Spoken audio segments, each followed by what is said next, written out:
So here's my 9.5 inch by 17 1/4 long plate.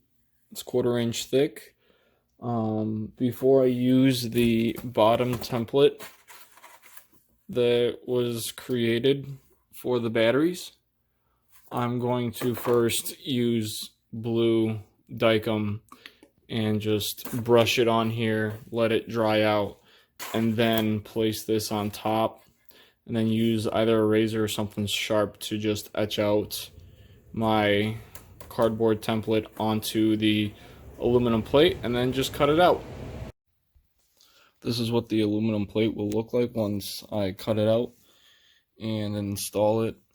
I'm going to be using right angle brackets and screw into the frame on as well as onto the plate for support.